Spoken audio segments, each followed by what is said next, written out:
Cinema മുഴുവൻ മോശക്കാരാണെന്ന തരത്തിലുള്ള report പരാമർശമുണ്ട്, അസാമാന്യവൽക്കരണം ഉണ്ട് എന്നുള്ള വിഷമമുണ്ടാക്കി പറയുന്നത്. പക്ഷേ റിപ്പോർട്ടിൽ പറയുന്നത് എല്ലാവരും മോശക്കാരല്ല, എല്ലാവരും ഉദ്ദേശിച്ചല്ല എന്നാണ് റിപ്പോർട്ടിൽ പറയുന്നത്. അത് വ്യക്തമാക്കാൻ പോകുന്നത് റിപ്പോർട്ടിൽ അങ്ങനെ പറയുന്നുണ്ട്. പക്ഷേ ഈ റിപ്പോർട്ടിൽ അങ്ങനെ പറയുന്നതിൻ്റെ അടിസ്ഥാനത്തിൽ വന്ന വാർത്തകളിൽ നിന്ന് ആളുകൾ മനസ്സിലാക്കുന്നത് എന്താണ്, സിനിമകളിൽ മുഴുവൻ നടക്കുന്ന ഇങ്ങനെ അസന്മാർഗീയ കാര്യങ്ങളാണെന്നുള്ള ഒരു വാർത്ത പരക്കുന്നതിനോടാണ് ഞാൻ എതിർപ്പ് പറഞ്ഞത്. 96ാമത്തെ നിർദ്ദേശമായിട്ട് അവർ പറഞ്ഞിരിക്കുന്നത് സിനിമയിലെ ഏറ്റവും ഉന്നതരായിട്ടുള്ള അല്ലെങ്കിൽ വെൽ നോൺ ആയിട്ടുള്ള ആളുകൾ നടിമാരെ ലൈംഗികമായി ഉപദ്രവിച്ചു. അതൊരു ഞെട്ടിക്കുന്ന വസ്തുതയായിട്ട് തന്നെയാണ് കമ്മിറ്റിക്ക് കണ്ടെത്താൻ സാധിച്ചത്. അത് നിഷേധിക്കാൻ സാധിക്കില്ല എന്ന് പറയുന്നത്. അപ്പോൾ അത്തരക്കാരുകൂടി ഈ ഇത്രയും സിനിമയിൽ വർഷങ്ങളായിട്ട് ആളുകൾക്ക് അറിയാവുന്ന അല്ലെങ്കിൽ ജനങ്ങൾ മനസ്സിലാക്കുന്ന ആളുകൾ ഈ തുടക്കക്കാരെ അല്ലെങ്കിൽ ഈ ആളുകളെ ഈ നടികളെ ഉപദ്രവിക്കുമ്പോൾ അപ്പോൾ അത്തരം സാഹചര്യങ്ങൾ എങ്ങനെ ഈ സെറ്റിൽ ഉണ്ടാകും? നേരത്തെ താങ്കൾ പറഞ്ഞത് ഒറ്റപ്പെട്ട സംഭവങ്ങളാണെന്ന് പറഞ്ഞു. ഇത്തരം സാഹചര്യങ്ങൾ ഈ സെറ്റുകളിൽ ഉണ്ടാകുന്നു എന്നുള്ളത് പരിശോധിച്ചിട്ടുണ്ടോ? അതുകൊണ്ടാണ് ഞാൻ നേരത്തെ പറഞ്ഞത്, അങ്ങനെയുള്ള അതിൻ്റെ പിന്നിൽ പ്രവർത്തിച്ച വ്യക്തികൾ ആരാണെന്ന് കൃത്യമായി അറിഞ്ഞാലല്ലേ നമുക്ക് എന്തെങ്കിലും അതിനെപ്പറ്റി പറയാൻ സാധിക്കുള്ളൂ. അവരെ പുറത്തു കൊണ്ടുവരണം, കേസെടുത്ത് അന്വേഷിക്കണം, അങ്ങനെ ചെയ്തിട്ടുണ്ടെങ്കിൽ അത് ശിക്ഷിക്കണം, അത് പുറത്തു വരട്ടെ. പക്ഷേ ഹേമ കമ്മിറ്റി എന്ന് പറയുന്ന കമ്മിറ്റിക്ക് അവരെ ശിക്ഷിക്കാനുള്ള അധികാരമില്ല എന്നാണ് പറയുന്നത്.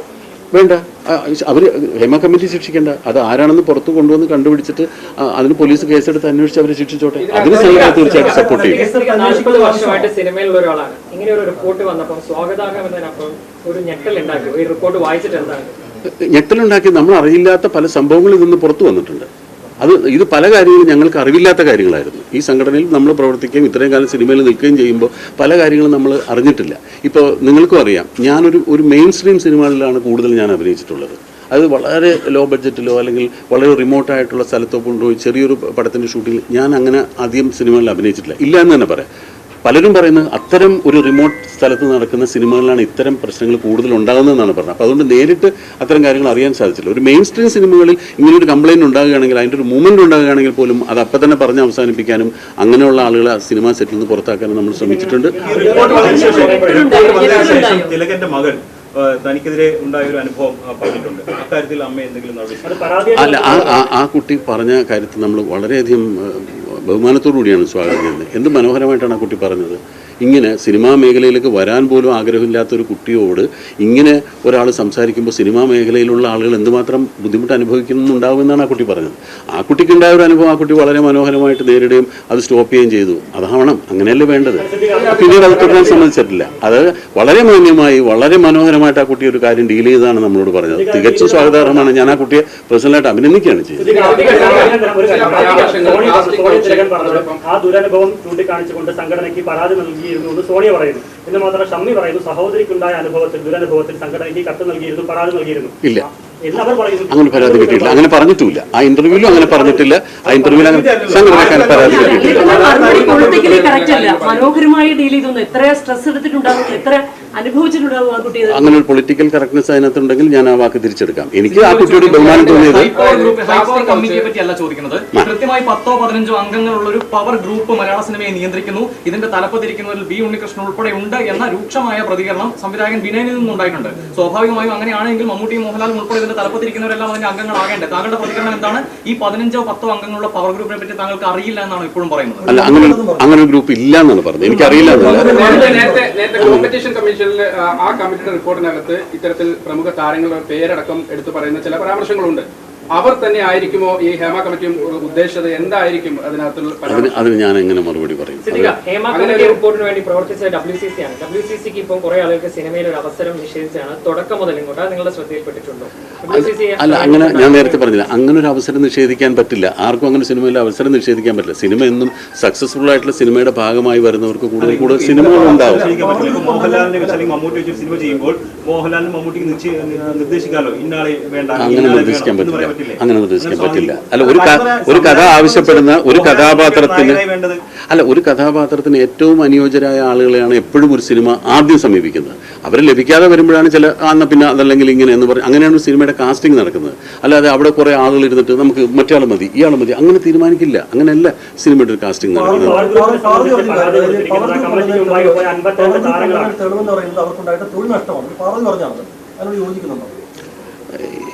അതിനോട് യോജിക്കാൻ സാധിക്കില്ല. അങ്ങനെ ഒരു പവർ ഗ്രൂപ്പ് ഒരിക്കലും ഒരാളുടെ തൊഴിൽ നഷ്ടപ്പെടുത്തുമെന്ന് ഞാൻ വിശ്വസിക്കുന്നില്ല. ഇവിടെ കഴിവുള്ള കലാകാരന്മാർ, പാർവതി കഴിവുള്ള നടിയാണ്. അവർ എത്രയോ നല്ല നല്ല സിനിമകളിൽ അഭിനയിച്ചതാണ്.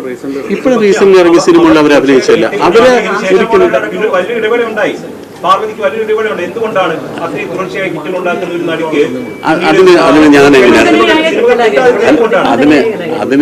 അതിന് ഞാൻ എങ്ങനെയാണ് ഒരു മറുപടി പറയാം? ഒരുപാട് കാര്യങ്ങൾ ഒത്തുവരുമ്പോഴാണ് ഒരു സിനിമ ഉണ്ടാവുക, ആ സിനിമ സംഭവിക്കുന്നത്, ആ സിനിമയുടെ ഭാഗമാകാൻ. ഞാനും അങ്ങനെ ഒരു സിനിമയിൽ അഭിനയിക്കുന്ന ആളാണ്. എന്നെയും കുറെ ആളുകൾ ഒഴിവാക്കി എന്ന് വേണമെങ്കിൽ എനിക്ക് പറയാം. എന്നെ അങ്ങനെ ആരും ഒഴിവാക്കിയിട്ടില്ല. സിനിമകൾ കഴിയുമ്പോൾ സിനിമകൾ ഞങ്ങൾ ഈ സിനിമയിൽ അഭിനയിക്കുന്ന അഭിനേതാക്കൾക്ക് സിനിമകൾ കിട്ടിയാലേ അഭിനയിക്കാൻ പറ്റുള്ളൂ. അത് ഞങ്ങൾ വിചാരിച്ചാലും ഒഴിവാക്കാനോ ഞങ്ങൾ വിചാരിച്ചാലും ഒഴിവാക്കാം, വേണമെങ്കിൽ അത് മാറി നിൽക്കാം. അല്ല, ഞങ്ങൾ വിചാരിച്ച സിനിമ ഉണ്ടാക്കാൻ പറ്റില്ല. ഞങ്ങൾക്ക് മറ്റ് സംവിധായകരും തിരക്കഥാകൃത്തുക്കളും നിർമ്മാതാക്കളും അവസരം തന്നെങ്കിലേ ഞങ്ങൾക്ക് അഭിനയിക്കാൻ സാധിക്കുള്ളൂ. അങ്ങനൊരു തെറ്റ് ചെയ്തിട്ടുണ്ട്. ഇപ്പൊ ഈ സർക്കാർ പറഞ്ഞ ഒരു കോൺക്ലേവ് നടത്താൻ തീരുമാനിച്ചു. അതിനകത്ത് WCC പറഞ്ഞ പ്രധാനപ്പെട്ട ഒരു പോയിന്റ്, അത് വേട്ടക്കാരും ഉണ്ടാകും, ഞങ്ങൾ അതിൽ പങ്കെടുക്കില്ല. അത്തരം ഒരു സംഭവം നടക്കുമ്പോൾ അമ്മയുടെ നിലപാട് അതിനകത്ത് ആരൊക്കെയായിരിക്കും വരുവാന്ന് ഞാൻ ഈ ഇടയ്ക്കാണ് ഇങ്ങനെ കോൺക്ലേവിനെ പറ്റി കേൾക്കുന്നത്. എന്താണ് ഈ കോൺക്ലേവിന്റെ ഉദ്ദേശമെന്നോ എന്താണ് ആ കോൺക്ലേവിന്റെ സ്ട്രക്ചർ എന്നോ ആരാണ് ഇപ്പൊ സർക്കാരാണ് ആ കോൺക്ലേവ് പ്ലാൻ ചെയ്തിട്ടുള്ളതെന്ന് അറിയാം. അത് ഞങ്ങൾ ആരും ക്ഷണിച്ചിട്ടില്ല. ആ കോൺക്ലേവ് എന്താണെന്ന് പോലും എനിക്ക് അതിനെപ്പറ്റി മനസ്സിലാക്കിയിട്ടില്ല. അത് മനസ്സിലാക്കി പഠിച്ചതിന് ശേഷം നമ്മൾ അതിനെപ്പറ്റി സംസാരിക്കുന്നത്. റിപ്പോർട്ട് പുറത്തു വരുമെന്നൊരു ആദ്യം തീരുമാനിച്ചത് അങ്ങനെയാണ്. അതിനുശേഷം 2 ഹർജികൾ ഇതിനെതിരെ വരുന്നുണ്ട്. അതിൽ സജിമോൻ പാറയിൽ പറഞ്ഞൊരു കാര്യമുണ്ട്, മൊഴി കൊടുത്ത ആളുകൾക്ക് ഉൾപ്പെടെയും അതല്ലെങ്കിൽ അവരുടെയും ജീവന് ഭീഷണിയാവുന്ന തരത്തിലുള്ള നടപടികൾ ഉണ്ടായേക്കാം എന്നൊരു സൂചകം കൂടി ഹർജിയിലുണ്ടായിരുന്നു. ഈ മൊഴി കൊടുത്തിട്ടുള്ള പല ആളുകളുടെ ആവശ്യപ്രകാരമാണ് ഹേമ കമ്മിറ്റി അങ്ങൊരു നിർദ്ദേശം വെച്ചത്. It has to be highly confidential എന്നൊരു നിർദ്ദേശം വെച്ചത്. പക്ഷേ തുടർന്നും ഇപ്പോഴും അത് പുറത്തു വരുമ്പോൾ തങ്ങളുടെ മൊഴി നൽകിയവരുടെ പേരുണ്ടോ അല്ലെങ്കിൽ പ്രതിസ്ഥാനത്തുള്ളവരുടെ പേരുണ്ടോ, ഇത്തരം കാര്യങ്ങളിലൊക്കെ അങ്ങേയറ്റം വിജിലന്റും ആയിരുന്നു. തിരിച്ച് ഈ റിപ്പോർട്ട് പുറത്തുവിടുന്ന കാര്യത്തിൽ അത്ര വിജിലൻസ് കീപ്പ് ചെയ്തിട്ടുണ്ട്. പക്ഷേ ഇവിടെയുള്ള ഒരു ചോദ്യം എന്ന് പറഞ്ഞാൽ, ഈ പറയുന്ന ആളുകൾക്ക്, അതായത് മൊഴി നൽകിയ ആളുകൾക്ക് ഇത്തരം ജീവഹാനി ഉണ്ടാകുന്ന അല്ലെങ്കിൽ അവരുടെ കരിയർ ഇല്ലാതാക്കുന്ന തരത്തിലുള്ള നടപടികൾ ഈ പറയുന്ന അല്ലെങ്കിൽ സൂചിപ്പിക്കുന്ന ഇല്ല എന്ന് സിദ്ദിഖ് പറഞ്ഞ പവർ ഗ്രൂപ്പിലുള്ള ആളുകൾ അതിന്റെ പിന്നിൽ പ്രവർത്തിക്കാൻ സാധ്യതയുണ്ടോ? ഒരിക്കലുമില്ല. അങ്ങനെ ഉണ്ടെങ്കിൽ അവർ പിടിക്കപ്പെടേണ്ടതാണ്, ശിക്ഷിക്കപ്പെടേണ്ടതാണ്. അതിന്റെ പേരിലൊന്നും ഒരാളെ ഒന്നും ഒരു ഭീഷണിപ്പെടുത്തി നടത്താൻ സാധിക്കില്ല. നിങ്ങൾ ആലോചിച്ചു, അതൊക്കെ അങ്ങനെ അവർ ഭയപ്പെടുന്നുണ്ടാവാമായിരിക്കും. പക്ഷെ ആരാണ് ഇങ്ങനെ ഇതിന്റെ പേരിൽ ആരെ ഭീഷണിപ്പെടുത്തുന്നത്? അങ്ങനെയൊന്നും ഒരു ഭീഷണി നടന്നിട്ടുണ്ടാവില്ല. അങ്ങനെ ഉണ്ടായാൽ തന്നെ നേരെ അവരെ കണ്ടുപിടിച്ച് നമ്മൾ ശിക്ഷിക്കാനുള്ള സംവിധാനം നമ്മുടെ ഭരണഘടനയിലുണ്ട്. ഇവിടുത്തെ ലോ ആൻഡ് ഓർഡർ അതൊന്നും കണ്ണടച്ച് ഇരിക്കുമെന്ന് തോന്നുന്നില്ല. അങ്ങനെയൊന്നും ഒരാളെയും ഭീഷണിപ്പെടുത്തുക, ഒരു ഭീഷണിപ്പെടുത്തിയാൽ എന്തെങ്കിലും തെളിവ് വന്നാൽ തീർച്ചയായും ഭീഷണിപ്പെടുത്തിയ ആൾ അകത്താകും. കൃത്യമായ ഡേറ്റ് ഓർമ്മയില്ല. ഇതിന് മുമ്പ് അന്ന് ഈ ഹേമ കമ്മിറ്റി റിപ്പോർട്ടിന്റെ അടിസ്ഥാനത്തിൽ അവർ തന്ന ചില റെക്കമെൻഡേഷൻസ് കൂടെ ഒക്കെ വെച്ചിട്ട് ഒരു 10-20ഓളം നിർദ്ദേശങ്ങൾ അവർ വെച്ചിരുന്നു. അതിൽ ഒന്നായിട്ട് പ്രധാനമായിട്ട് ചോദിച്ചത് ഇങ്ങനെ തുല്യ പ്രതിഫലം സിനിമയിൽ നടപ്പാക്കാൻ സാധിക്കുമോ, അതല്ലെങ്കിൽ ഇത്തരമുള്ള പ്രാഥമിക ആവശ്യങ്ങൾക്കുള്ള സൗകര്യങ്ങൾ പല സെറ്റിലും ഇല്ലാതെ പോകുന്നു. അപ്പോൾ അതിൻ്റെ പേരിൽ ആ സൗകര്യങ്ങൾ കൊടുക്കാനുള്ള നിർദ്ദേശങ്ങൾ നിങ്ങളുടെ ഭാഗത്തുണ്ട്. അതിനെക്കുറിച്ചൊക്കെയുള്ള എന്ത് നടപടികളാണ് സർക്കാർ സ്വീകരിക്കേണ്ടത് എന്നുള്ളതിനെ പറ്റിയുള്ള ഞങ്ങളുടെ നിർദ്ദേശങ്ങളാണ് ചോദിച്ചത്. കൃത്യമായിട്ട് ഓർമ്മയില്ല. അതങ്ങനെ ചർച്ച ഒന്നുണ്ടായിരുന്നില്ല. പക്ഷേ ആ റെക്കമെൻഡേഷൻസിൽ അതായിരുന്നില്ല പ്രധാനമായിട്ട്. ഈ തൊഴിലിടങ്ങളിൽ ഉണ്ടാകുന്ന മറ്റു ബുദ്ധിമുട്ടുകളെ കുറിച്ചും കാര്യങ്ങളെ കുറിച്ചുമാണ് കൂടുതൽ പറഞ്ഞത്. അല്ല, എനിക്ക് പ്രത്യേകിച്ച് ഓർമ്മയുള്ളത് ഈ പ്രതിഫലത്തെ പറ്റിയിട്ടുള്ള കാര്യങ്ങളായിരുന്നു. പലപ്പോഴും ഈ തുല്യ പ്രതിഫലം കൊടുക്കണം, അത് സ്ത്രീകൾക്കും പുരുഷന്മാർക്കും. ഈ സിനിമയിൽ അങ്ങനെ ഒരു വിവേചനം അങ്ങനെ ഇത് ചെയ്യാൻ പറ്റില്ല. അതിൽ സ്ത്രീകൾക്ക് കൂടുതൽ, ചിലപ്പോൾ ചില സ്ത്രീകൾക്ക് കൂടുതൽ പ്രതിഫലമായിരിക്കും, ചിലപ്പോൾ കുറവായിരിക്കും, ചിലപ്പോൾ പുരുഷന്മാർക്കായിരിക്കും കൂടുതൽ, ചിലപ്പോൾ പുരുഷന്മാർക്ക് കുറവായിരിക്കും. അപ്പൊ അങ്ങനെയുള്ള കാര്യങ്ങളായിരുന്നു അന്ന് കൂടുതൽ. പക്ഷേ സ്ത്രീകൾ പ്രധാനമായിട്ട് ഉന്നയിച്ചത് അവരുടെ പ്രാഥമിക ആവശ്യം നിർവഹിക്കാനുള്ള സൗകര്യം ചെയ്തു കൊടുക്കുന്നില്ല. നമുക്കറിയാം, ഇപ്പോൾ പ്രധാനപ്പെട്ട നടിമാർക്ക് ക്യാരവാൻ കൊടുക്കുന്നുണ്ട് ലൊക്കേഷനിൽ. എന്തുകൊണ്ട് വളരെ അടിസ്ഥാന സൗകര്യമായി ടോയ്ലറ്റ് സൗകര്യം ഏർപ്പെടുത്തി കൊടുക്കുന്നില്ല? ഇതൊക്കെ ഇഷ്യൂസ് അല്ലേ? ഇതെല്ലാം ഇഷ്യൂസാണ്. ഇതിലൊക്കെ ഞങ്ങൾ സംഘടനകൾ ഇടപെടുന്നത്, അഭിനയിക്കുന്നവരുടെ സംഘടനകൾ ഇടപെടുന്നതിന് പരിമിതികളുണ്ട്. നമുക്ക് ചെയ്യേണ്ടത്, നമ്മളിപ്പോൾ സർക്കാരിന് ഇത്തരം കാര്യങ്ങൾ തീരുമാനിക്കാവുന്ന ഒരു കാര്യം എന്ന് പറയുന്നത് അല്ല. ഇപ്പം ഞങ്ങൾ ഈ സംഘടന ബേസിക് നീഡ് നമ്മളെ കൊണ്ടാവുന്ന രീതിയിൽ പറയുന്നുണ്ട്. ഇപ്പോൾ ഒരു നിർമ്മാതാവിന് എത്ര കാരവൻ പ്രൊവൈഡ് ചെയ്യാനുള്ള കപ്പാസിറ്റി ഉണ്ടാവും, അതനുസരിച്ച് അവർക്ക് ചെയ്യാൻ പറ്റുള്ളൂ. അപ്പം ഞങ്ങൾ ചെയ്യുന്നത് സാധാരണ ഒരു കാര്യം ചെയ്യും, നമ്മൾ ഇപ്പുറത്തോട്ട് മാറിക്കൊടുക്കാം, ഞങ്ങളൊരു 10 നടന്മാരുകൂടി ഒരു മുറിയിലിരിക്കാം, അല്ലെങ്കിൽ 5 പേര് ഒരു മുറിയിലിരിക്കാം, മറ്റത് ആ സ്ത്രീകൾക്ക് കൊടുക്കും എന്ന് പറഞ്ഞൊക്കെയുള്ള സൗകര്യങ്ങൾ നമ്മൾ ചെയ്തു കൊടുക്കാറുണ്ട്. അല്ലാതെ ഒരു നിർമ്മാതാവിനോട് ഉടനെ ചെന്നിട്ട് സംഘടനയുടെ ഭാരമായി എന്നുള്ളതിൽ നിങ്ങളൊരു 3 കാരവനും കൂടി ഏർപ്പെടുത്തും എന്ന് പറയാൻ പറ്റില്ല. ഞാനൊന്ന് പറഞ്ഞോട്ടെ, ഞാനൊന്ന് പറഞ്ഞു. അപ്പൊ ഇത്തരം കാര്യങ്ങൾ സൗകര്യങ്ങൾ ചെയ്തു കൊടുക്കുന്നത് ഇതൊന്നും മുമ്പത്തെ പരിസ്ഥിതി അല്ല.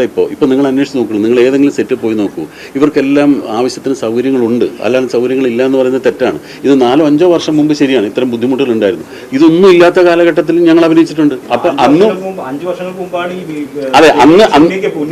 അന്ന് പറഞ്ഞതിന് ശേഷം ഒരുപാട് മാറ്റങ്ങൾ ഉണ്ടായി, ഒരുപാട് മാറ്റങ്ങൾ വന്നിട്ടുണ്ട്, പല കാര്യങ്ങളിലും മാറ്റങ്ങൾ വന്നിട്ടുണ്ട്, കൊണ്ടുവന്നിട്ടുണ്ട്. അത് അത്തരം നിർദ്ദേശങ്ങൾ ആരൊക്കെ നിർദ്ദേശങ്ങൾ പറഞ്ഞിട്ടുണ്ടോ അതനുസരിച്ചുള്ള മാറ്റങ്ങൾ സിനിമയിൽ ഉണ്ടായിട്ടുണ്ട്. പോസിറ്റീവായിട്ടുള്ള ഒരുപാട് മാറ്റങ്ങൾ വന്നിട്ടുണ്ട്.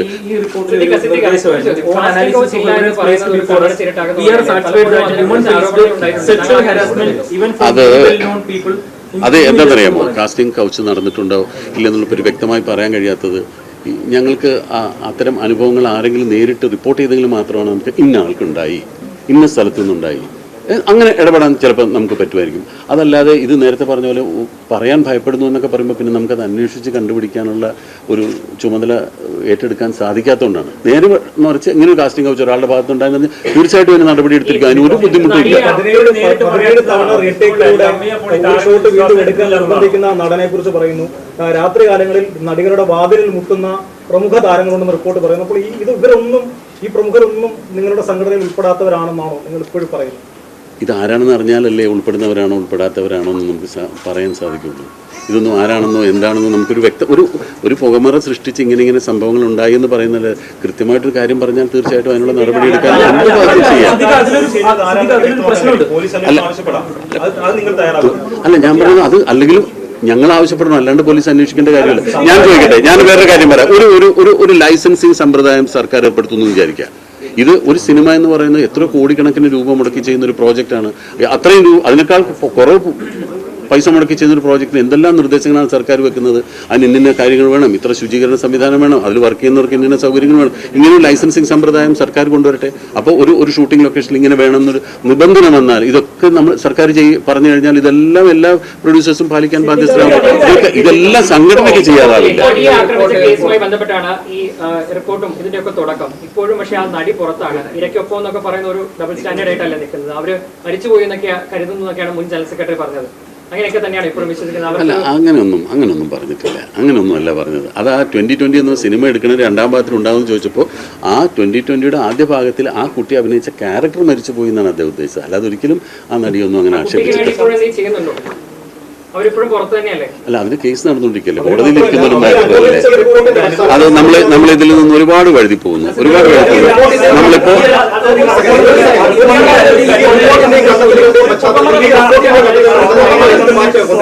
സർക്കാർ നടപ്പാക്കിയ നല്ലതാണെന്ന് പറയുന്നു, എത്രയും വേഗം നടപ്പിലാക്കണമെന്നൊക്കെ ആവശ്യപ്പെടുന്നു. നല്ല നിലപാടാണ്.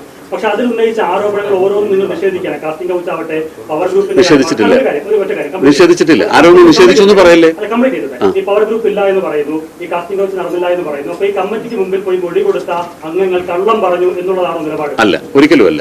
കമ്മിറ്റിക്ക് മുമ്പിൽ പോയി അംഗങ്ങൾ പറഞ്ഞ കമന്റുകൾ അതിൽ നിന്ന് മാത്രമാണ് ഞങ്ങൾ ചില കാര്യങ്ങൾ മനസ്സിലാക്കിയിട്ടുള്ളൂ.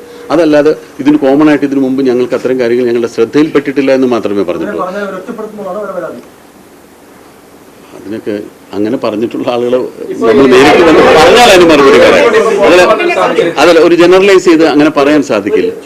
പറഞ്ഞിട്ട് സാർ, അങ്ങ് അമ്മയുടെ ജനറൽ സെക്രട്ടറിയാണ്, ആർക്കെല്ലാം അങ്ങ് ക്ലീൻ ചിറ്റ് കൊടുക്കും ഈ ഒരു അവസരം? അങ്ങനെ ഒരു അമ്മയുടെ ജനറൽ സെക്രട്ടറിക്ക് അങ്ങനെ ഒരു ക്ലീൻ ചിറ്റ് കൊടുക്കാനോ അല്ലെങ്കിൽ ക്ലീൻ ചിറ്റ് കൊടുക്കാതിരിക്കാനുള്ള ഒരു പദവിയല്ല ഇത്. അങ്ങനെ നമ്മൾ ആരെയും സർട്ടിഫൈ ചെയ്യേണ്ട കാര്യം. 506 പേരടങ്ങുന്ന ഒരു സംഘടനയുടെ ജനറൽ സെക്രട്ടറിയാണ് ഞാൻ. ഈ 506 പേരെയും ഒരേപോലെ കാണാനേ സാധിക്കുള്ളൂ, ഓരോ മെമ്പേഴ്സിനുള്ള. അല്ലാതെ ഒരു ക്ലീൻ ചിറ്റ് കൊടുക്കേണ്ട ഒരു അതോറിറ്റി അല്ല ഞാൻ.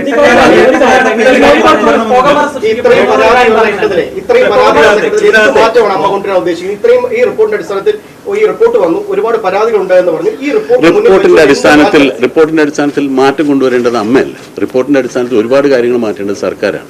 സർക്കാർ അതിനുള്ള നിർദ്ദേശങ്ങൾ കേട്ടിട്ട് സർക്കാരാണ് മാറ്റം കൊണ്ടുവരേണ്ടത്. ആ മാറ്റത്തിനോടൊപ്പം അമ്മ സഹകരിക്കാനും സാധിക്കും. അമ്മയ്ക്ക് മാറ്റം കൊണ്ടുവരാനുള്ള അധികാരമില്ല, പവറില്ല.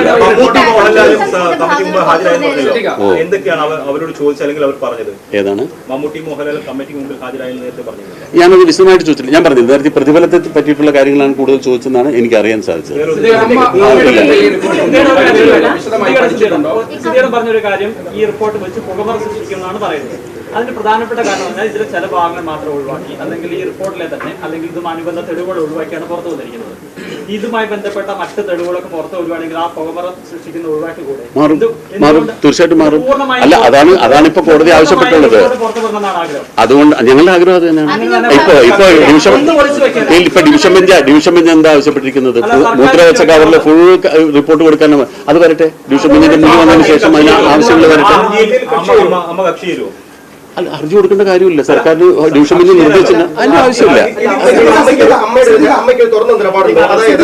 ഇത്രയും നേരം ഞാൻ പറഞ്ഞത് തുറന്ന നിലപാടല്ല. താങ്കൾ ഈ സംഘടനയുടെ തലപ്പത്തിരിക്കുന്ന ആളാണ്. അതെ, സ്വാഭാവികമായും താങ്കളുടെ സഹപ്രവർത്തകർ നേരിടുന്ന പ്രശ്നവുമായി ബന്ധപ്പെട്ടാണ് ഈ റിപ്പോർട്ട് വന്നിരിക്കുന്നത്. അപ്പോൾ ഹർജിയിൽ ചേരുമോ എന്ന് ചോദിച്ചപ്പോൾ അതിന്റെ ആവശ്യമില്ലാന്ന് താങ്കൾ അല്ല, നമ്മള് അതിൽ ഹർജിയിൽ ചേരുന്നതിന് മുമ്പ് തന്നെ കോടതി പറഞ്ഞല്ലോ റിപ്പോർട്ട് കൊണ്ട്. നമ്മൾ അതിൽ ഹർജി ചേരുന്നതിന് മുമ്പേ ഡിവിഷൻ ബെഞ്ച് പറഞ്ഞല്ലോ ഇത്രാം തീയതി ഹാജരാക്കണം എന്ന് പറഞ്ഞു. ഇനി പിന്നെ അതിനകത്ത് പറഞ്ഞ കാര്യം ഇനി ഉണ്ടെങ്കിൽ അല്ല, അതില് ധാർമ്മികമായ ഉത്തരവാദിത്തം ഏറ്റെടുത്തുകൊണ്ട് തന്നെയാണ് പറയുന്നത്.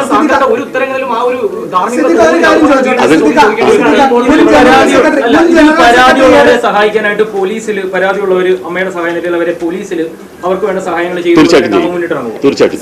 മുൻ ജനറൽ സെക്രട്ടറി ഇടവേള ബാബുവിനെതിരെ പേരെടുത്തു പറഞ്ഞ ഒരു നടി രംഗത്തെത്തിയിരുന്നു. 2018 അവർക്കുണ്ടായ ഒരു മോശം അനുഭവം കൃത്യമായി വിവരിച്ച് അവർ പേരെടുത്തു പറഞ്ഞാണ് രംഗത്തെത്തിയത്. അത് അമ്മയുടെ ശ്രദ്ധയിൽപ്പെട്ടിരുന്നു. കുറച്ചു മുമ്പ് പറഞ്ഞിരുന്നു ഈ ഹേമ കമ്മിറ്റിയിൽ ആരോപണം ഉന്നയിക്കപ്പെട്ടതാണ്, ആരുടെയും പേരെടുത്ത് പറയുന്നില്ല എന്ന് പറഞ്ഞിരുന്നു. ഹേമ കമ്മിറ്റി റിപ്പോർട്ടിന് പുറമെ ഈ പേരെടുത്ത് പറഞ്ഞ് രംഗത്തെത്തിയിരുന്നു, അമ്മയുടെ ശ്രദ്ധയിൽപ്പെട്ടിരുന്നു. അതുമായി ബന്ധപ്പെട്ട് അദ്ദേഹവുമായി എന്തെങ്കിലും ആശയവിനിമയം നടത്തിയിരുന്നു. ആ ആരോപണം ശക്തമായാൽ അമ്മ അതിനോട് എങ്ങനെയായിരിക്കും പ്രതികരിക്കും? തീർച്ചയായിട്ടും അതിനുള്ള നടപടികൾ സ്വീകരിക്കാനോ അല്ലെങ്കിൽ എന്താണ് വേണ്ടതെന്നുള്ള കാര്യങ്ങളെ പറ്റി അന്വേഷിക്കും. ഇന്നലെയാണ് ആ ഒരു ക്ലിപ്പിംഗ് പുറത്തു വന്നത്. ബാബുവായിട്ട് ബന്ധപ്പെടാനോ ഒന്നും സാധിച്ചിട്ടില്ല. ഇന്നലെ അത് കഴിഞ്ഞത് വന്നിട്ടുള്ളൂ. തീർച്ചയായിട്ടും അത്തരം കാര്യങ്ങൾ